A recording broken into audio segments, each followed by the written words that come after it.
For a great cup of joe, there's one thing you should know. Your morning brew can also be playful. Buff Boy Brewing guys make the temperature rise, and you surely feel naughty when you swallow our coffee. If you want some real heat, give your mouth a fine treat. You will want some more, rest assured. Buff Boy Brewing, you can't get enough of.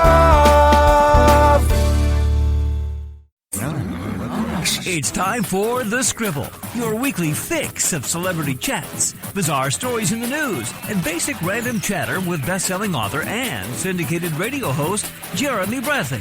Make sure your seat is in the upright and locked position and your barf bag is securely in place. Here's Jeremy Bradley. Thank you very much, Larson. Hey, everybody, Jeremy Bradley here. Welcome to The Scribble, and thanks for tuning in at thescribbleshow.com and on SoundCloud and iTunes.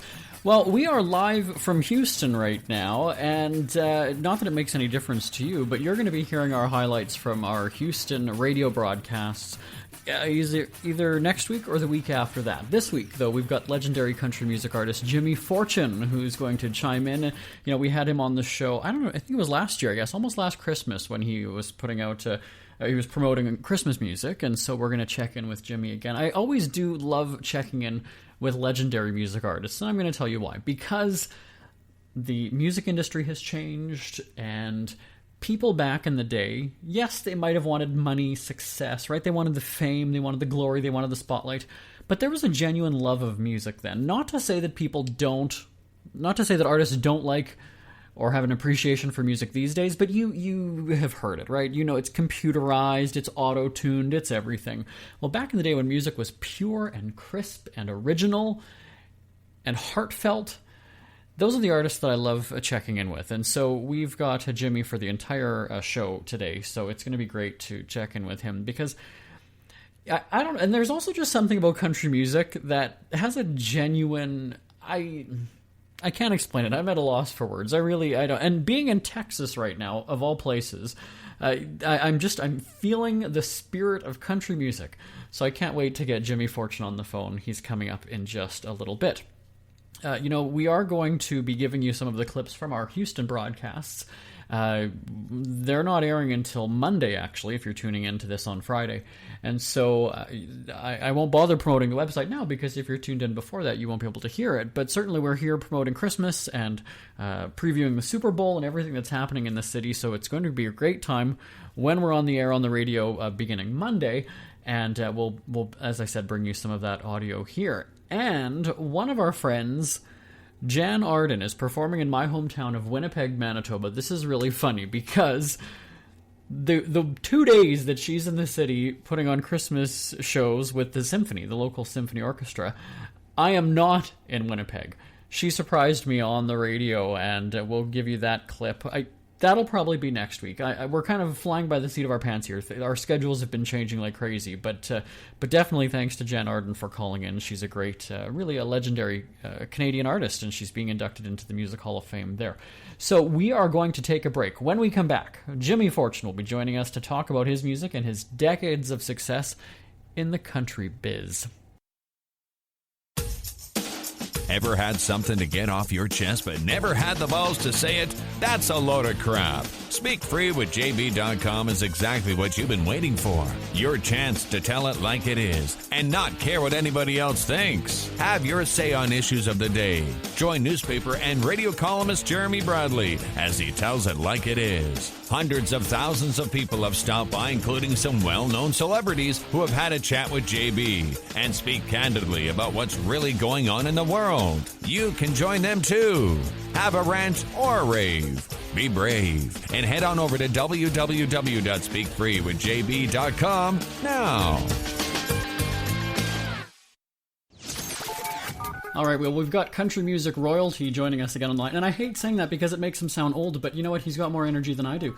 Last time, talking about his new album now, Jimmy Fortune, you're going to brag about an honor. Well, you guys have received almost every honor known to a country artist, right? Yeah, the Stanley Brothers, the most awarded act in the history of country music, actually.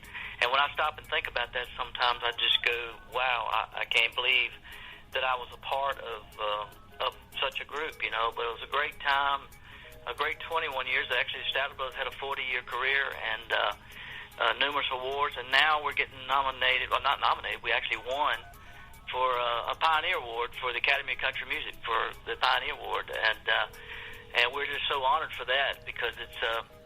I'm going with Don Reed of the Statler Brothers. He and I are going to accept the award, and so Harold and Phil won't be able to make it, but we're going, and we're just talking about how honored we are that the Academy has given us such an award because, like I said, after all these years of being in the business and everything, to have a group like the Statler Brothers that's retired since 2002, actually. Still receiving awards. It's a blessing and just very, very thankful, you know. I imagine, you know, it's hard to pinpoint, and every recognition, I'm sure, you know, means something. But is there one award that maybe, or recognition that you got that you either weren't expecting or that meant the most to you? You know, is that something that you can quantify or no?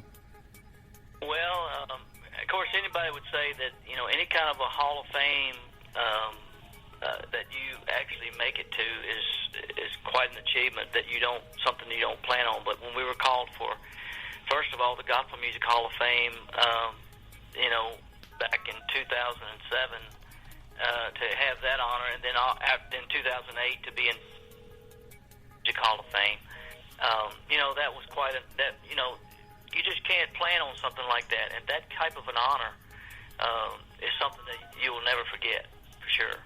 Yeah. And so what is it, though, that keeps you going after all these years? Like I said, you know, you've got tour dates really up until the end of the year. I don't know if you've already got 2017 locked in, but what gives you that energy to keep going? Yeah, we're working on, you know, 2017. I was a little younger than the other brothers. I was like 16 years younger than Harold and Phil, and when they retired, I just knew that I didn't want to stop. I knew that as long as I felt like I wanted to sing and I wanted to write songs and I still had something to offer, I wanted to keep on going. And so I just started out after the Statler Brothers retired. Now it's been 14 years. I'm going into my 14th year. And busier than I've ever been in my life. My new album and my DVD has just been nominated for, you know, a bunch of different awards. And I mean, you know, you just got to be thankful to be able to just go out. First of all, to make a living in this business is quite an achievement. Anybody that can do that, my hat's off to them because, especially after being in the business so long. But it's a hard business. It's not easy. It's not easy to, you know, the sacrifices that you make. But the payoff can be great. And I've been able to make a living at it. And so, I mean, I'm just very blessed, and that gives the audience is what really keeps me going because they, you know, they write in, they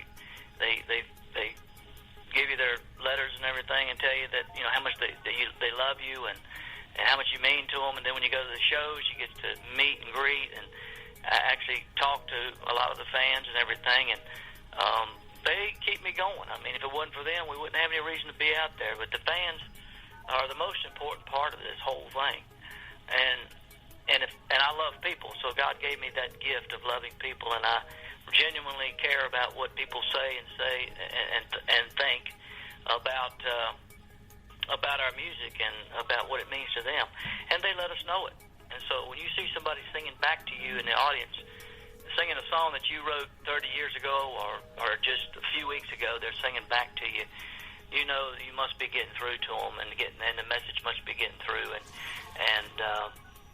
that they love you for what you're doing, and you thank God for that gift, you know.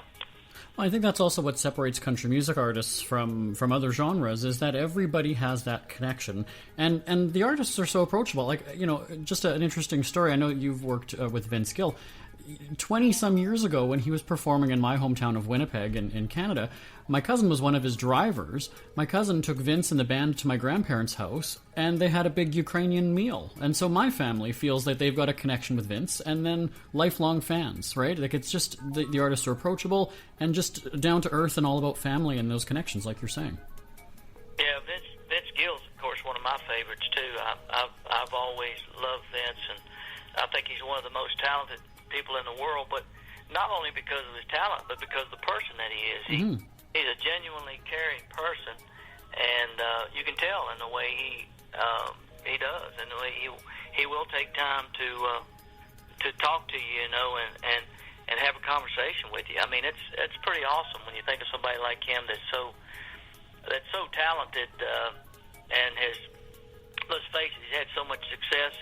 He could really do what he wants to do. He could go home and just pack it in, just sit back and enjoy the fruits of his labor. But he, like me, he's still out there enjoying it because he loves the music and he loves the people so much, and he feels like he has a job to do, and I do too. I feel like I have a job, and it's catering to the fans and to the people because they want to hear more, they want to feel more, they want to feel like somebody is out there writing the songs that say how they feel, and then actually getting to talk to the people when you go to the shows, and you get to talk to them after the show, sign autographs or whatever, or if you happen to run into them on the street or something, they actually stop to say hey and take time to talk to you. That's pretty cool, Well, pretty cool. Yeah, no, for sure. Now, I'm going to put you on the spot again. I know you've met, thousands of fans, hundreds, maybe even a million. I don't even know how many fans you've met. But is there one story or one moment that just sticks with you? Maybe you met the biggest fan ever, or just a chance encounter with somebody. Do you have any stories like that?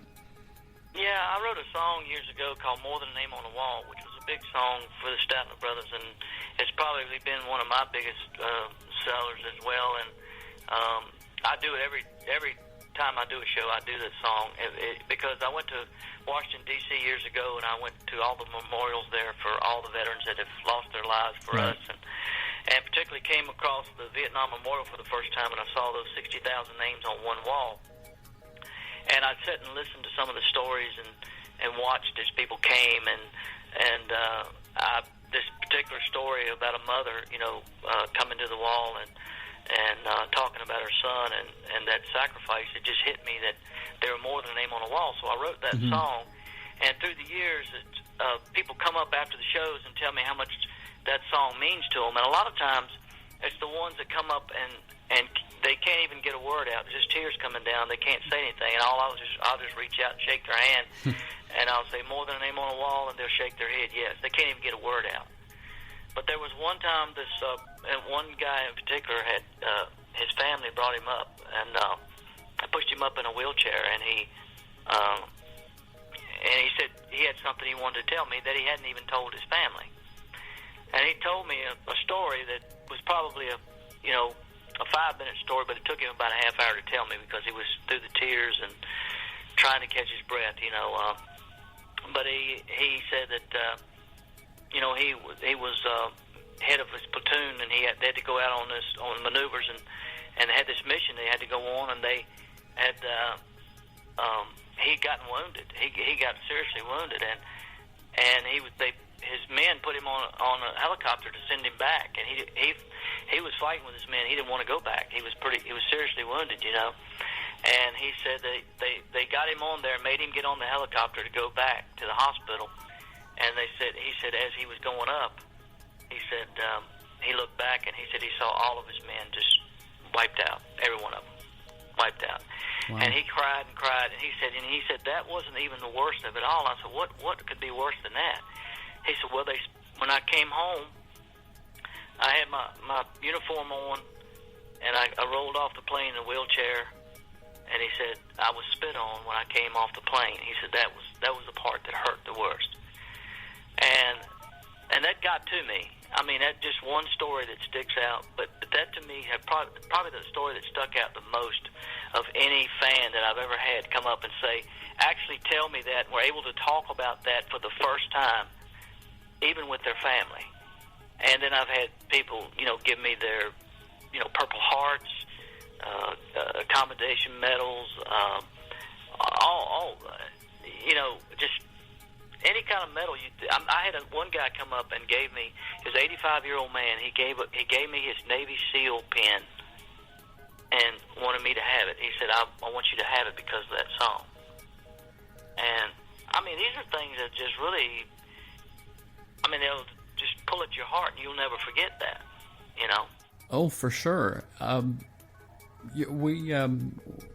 We'll be right back after this. Airfares go up and down more than planes themselves. Pricearazzi.travel has you covered when flight prices change on Expedia.com. If the prices drop, you'll be sure to know about it. There's already so much to remember when you travel, and you shouldn't have to worry about paying more than you needed to on your flights. Let Pricearazzi.travel keep an eye on that for you. Your biggest concern should be if you've packed enough money to buy all the trinkets you really don't need, or if your swimsuit shows off enough skin in all the right places, or that while you are away, the kids have enough food in the kennel and that the dogs get to school on time. Wait, flip those last two. Simply register your email address with Pricearazzi.travel and then book your flights on Expedia.com. Your itineraries are automatically sent to Pricearazzi, and you could do your happy dance if the flight becomes cheaper in 24 hours. Better yet, you could actually end up flying for free. And who doesn't love free, right? Find out how to save on your Expedia flights at Pricearazzi.travel. Avoid bank account turbulence and sign up now at Pricearazzi.travel. We are back talking with Jimmy Fortune. I kind of have to apologize. Jimmy was telling a story in the last segment that it got me a little bit choked up, and I just felt that I needed a moment to regroup and get myself together. And, that it really does speak to the power of music and the way country music fans respect that music and appreciate it and love it and cherish it. We always see, at concerts, like either, teddy bears or flowers or something thrown at the artists on stage. I imagine, some of those things might be, given to charity or whatever. I mean, those are some pretty significant things that you're getting. So what do you do with something like, do you accept those types of offerings? Like, how do you respond? It's hard to accept. A lot of times they won't even tell you who they are. They just hand it to you and say, here, I want you to have this. And you're like, well, wait a minute, I really want, and they're it's like they don't care.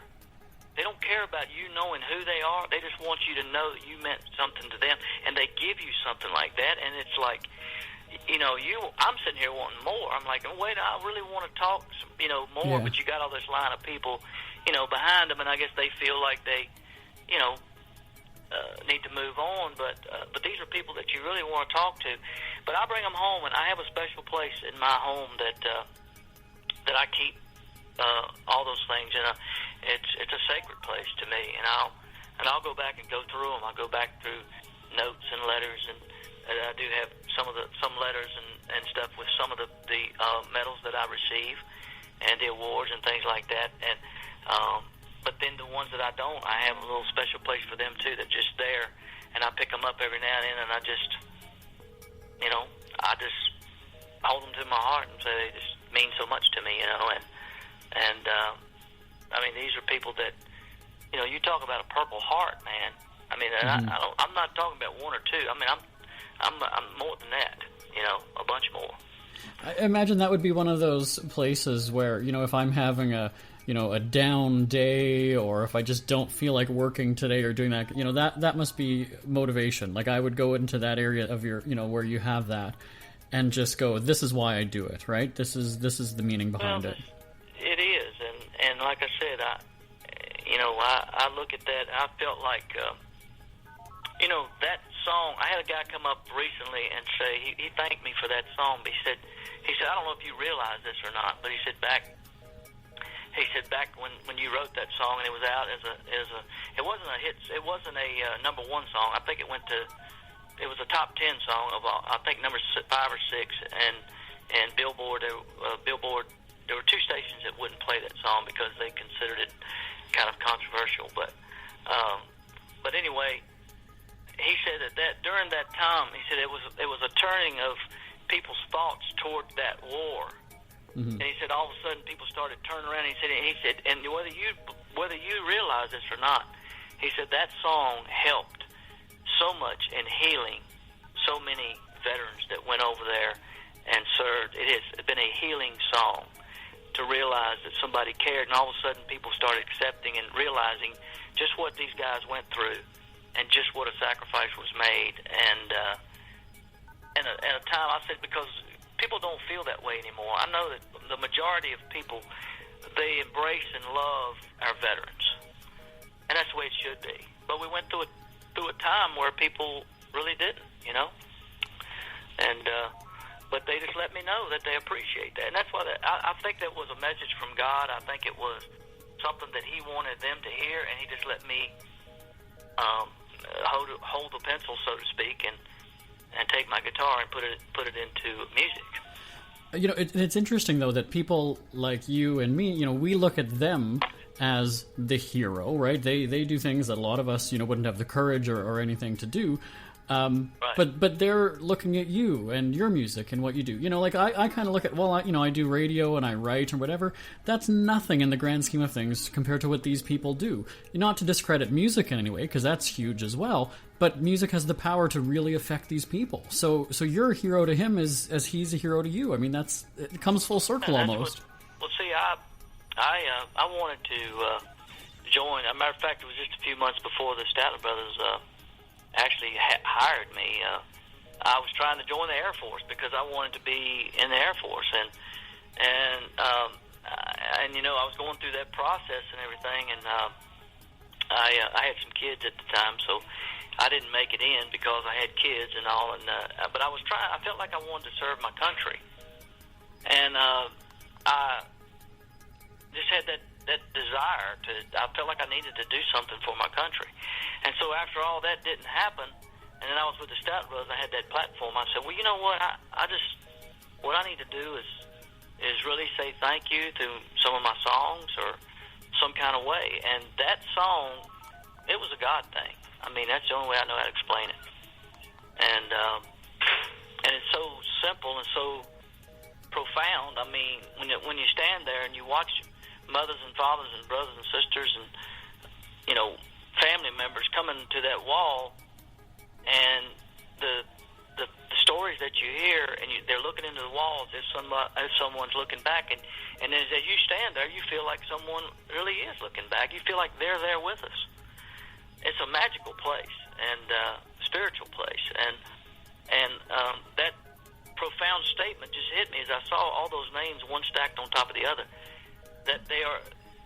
You know, a mother gave birth to that child. They went off to school for the first time, and eventually off to war, and all those memories in between that they had, and they never came home.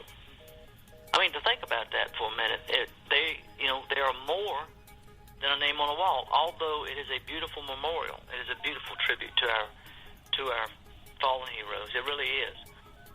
But it's a place to come to not just see that name, but to remember that person.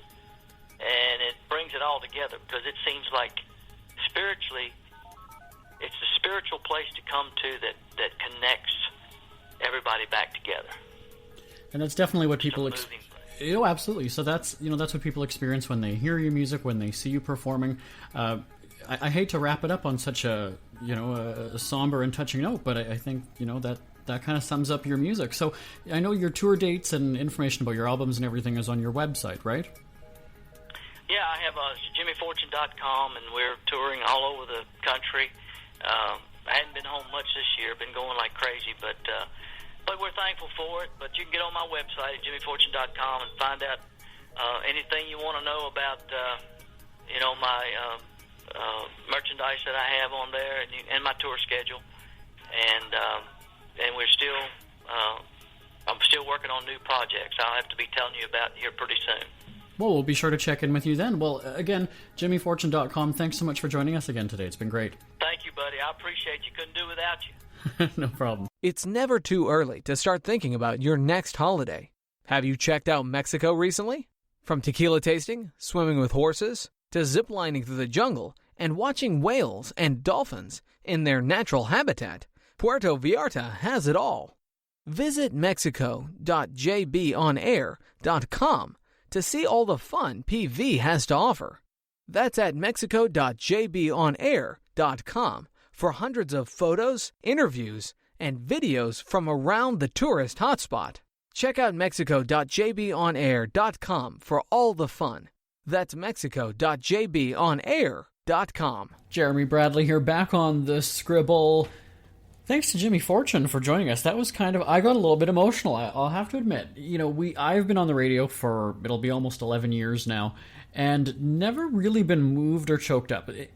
Full disclosure, it did happen one time we were on the air, and I got a message from my brother saying that my uncle had died of cancer while we were on the air. And so about mid-sentence or mid-segment, I did get a little bit choked up, because that's not something you're expecting when you're on.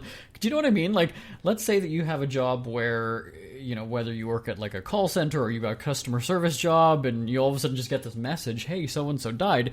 It kind of catches you off guard. And when we're live on the radio, it's kind of one of those things that, sure, my phone is in front of me, it's on silent, and I see a text from my brother or whatever it was. I don't know if he called me or texted me or whatever, but I just remember being stunned, and I kind of, I sort of chuckle as I tell that story, but it really kind of, it stuns you, it shocks you. You're sitting there going, did I just read this? And, oh crap, I've got to go back on the air in 10 seconds.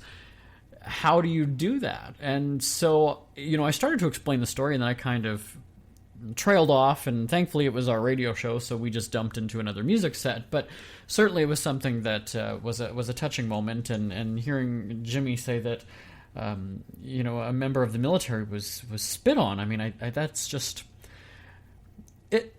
Sorry, that's disgusting, and I try not to use my platform to editorialize or, give opinion like that. In my newspaper column, that's one thing. On this show, on the radio shows, I kind of toe the line of not getting, not necessarily political, but controversial.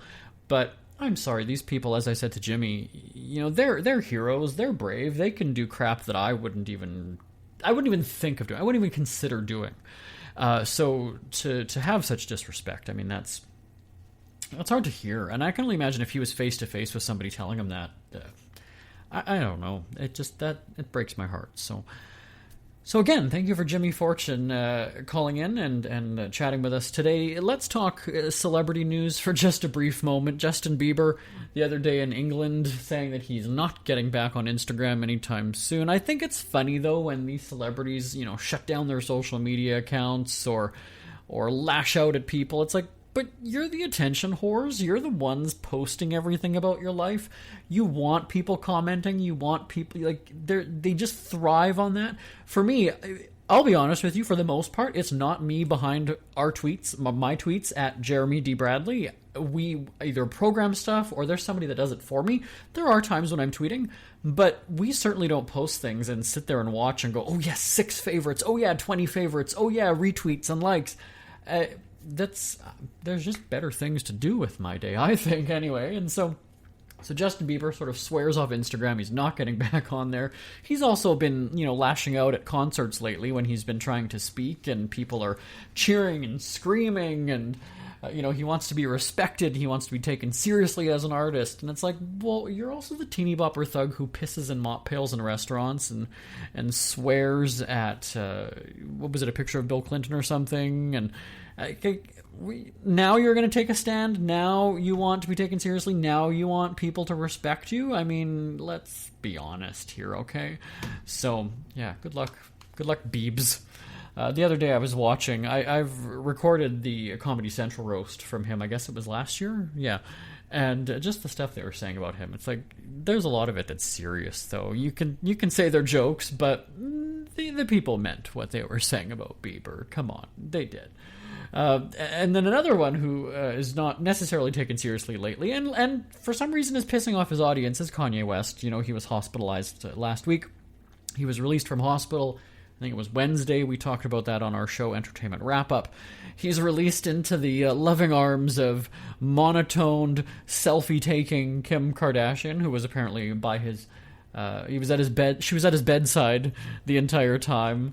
I'm guessing doing duck lips and selfies. What else would she be doing? Oh, she's not on social media very much lately. So it's interesting, again, the timing of this. And I'm not saying that he wasn't ill or he didn't have a medical emergency. I'm certainly not saying that because I don't want to be sued. But it does make you think that he canceled his concerts, or canceled his concert in Los Angeles, the finale night of Keeping Up with the Kardashians, which had a very dismal season in the ratings. But it was also, we're hearing, the anniversary of his mother's funeral, which made him have a nervous breakdown or have some sort of a emotional release. And it's kind of like, you know what, all these things seem to happen timed perfectly when they're not being talked about and all of a sudden they need the spotlight again. So just my thoughts on Kanye West. We hear you chirping. Get scribbling. Tweet up the Scribble at The Scribble Show. Join the discussion with Jeremy Bradley. It's all going down right now on Twitter at The Scribble Show and at thescribbleshow.com. We're out of time. Thanks for tuning in at thescribbleshow.com and on SoundCloud and iTunes. I'll talk to you next week. Bye-bye, everybody. Want more Scribble? Check out thescribbleshow.com for past shows, celebrity interviews, cheapskate tips, and more. That's at thescribbleshow.com and on Twitter at The Scribble Show. The Scribble is a speak-free media presentation. If you want some real heat,